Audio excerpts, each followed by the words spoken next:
Just out in the shop here today, I'm going to go through some of the specialty tools that I had to buy or make as a result of going through my 12 valve project. Let's go.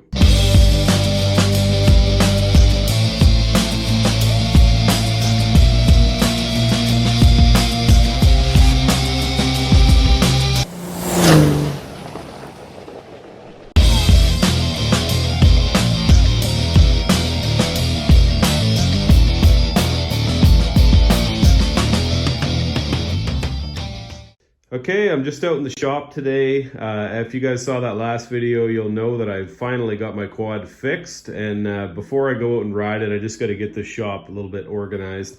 Anyways, I figured I would take a minute and go through some of the specialty tools that I had to buy or make as a result of going through my 12 valve project. So I'm just going to run you guys through that now. So my truck is a P-pump 12 valve, and if you want to change your delivery valves, you need one of these. I bought this from Power-Driven Diesel. I think it's called a barrel socket or something like that. I'm actually a little bit fuzzy on that. Oh, it's a Blue Point. I didn't know that. Blue Point SP503. So anyways, bought that from Power-Driven Diesel when I changed my delivery valves, and that worked very well. Next up, I got this great big socket. I'm not sure what size this is. I want to say it's 2 7/8 probably. This thing was the pinion nut on my Dana 80 rear axle when I went through that and put an air locker and changed the ring and pinion. That was a huge project, but as you can see, I had to kind of grind this down so that it would fit when I was torquing down the rear pinion nut. So anytime I have to buy one of these great big sockets, I usually just get some basic quality whatever one. This one was gear wrench. Basically I'm gonna use it so few times, I don't really need the best. Next up we have got I'm not sure what this is called. It's like a 6-point axle. Well, here's the thing right here. Power built 6 lug by 2 5/8 outer spindle nut. So when I put the free spin hub kit on my truck, which I've got the Dynalock or Dynatrack Dynalock kit, I had to get that. That's for tightening your axle preload, axle bearing preloads, I guess that would be called, hub bearings, whatever. Next up, I have got this great big thing. It's kind of a funny looking socket. This is 2 9/16. I'm not sure of the brand, but this was for the rear hub, rear axle nuts. So I had to get one of those. Next up, this is kind of an interesting little contraption. This is an old lug nut, and as you can see, it's got one of these washers on it that kind of rotates. And then I've got this little piece of tubing here.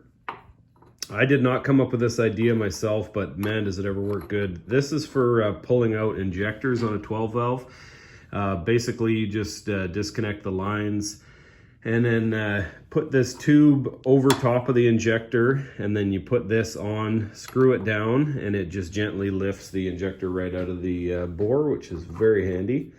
Next up, we've got a barring tool. This goes in your, I guess it would be your bell housing cover or somewhere around that area, but this interacts with a flywheel or a flex plate, I guess it would be, and you're able to lock the engine in place, or you can use this to spin it if you're trying to set timing or find top dead center or whatever. So handy tool, used this a bunch. You definitely would not want to try and start the vehicle with this in there. That could be catastrophic, so always be careful you pull that out of there. Next up's a couple of tools that I made. This is for when I went through my differentials. A lot of guys say you could just use a giant monkey wrench, but that rear pinion nut, I think the torque was like 425 or something. I had to get a torque multiplier anyways, but I put these on. Basically, this bolt pattern is where your drive shaft would connect to, kind of thing, or the straps for your rear U-joint. So I just transferred it over with a piece of paper. I just kind of stuck a piece of paper on the rear yoke and gently hammered around the holes and then drilled it out. These things worked absolutely spectacularly. As you can see, they're getting a little rusty now. I also had to make some case spreaders, but I didn't build them quite beefy enough. They got a little bit bent during the process, so those have been cut up and welded into something else. And then finally, I've gone to ARB head studs, or sorry, ARP head studs, and you need these sockets here. I believe these are 12 point, which are definitely required. I got the 10 mil and a 14, I believe. I just found this one as well. This is a chunk of 2x3 rectangular tubing, 3/16 wall, so it's pretty heavy stuff. I actually just made this as a bit of a safety thing. If you ever have to change a pan gasket on a 12 valve, you kind of lift up the hook on the engine with the engine crane, and possibly you need to move the fan shroud, and then you lift it up a ways so that you can get some clearance under the engine. But I mean, your fingers are in there. It's really quite dangerous. And so I made this thing where you can put it down underneath the motor mount in the like a little shelf space kind of thing that's there, a little flat area, and that has also been very helpful. Okay, anyways, there's just a quick little video showing you probably most of the specialty stuff I had to buy. There was a lot of tools purchased during this project, but anyways, just wanted to show you guys that may be new to diesels or thinking about taking on some different projects, some of the stuff you might need. Thanks for coming along. See you in the next one. Take care.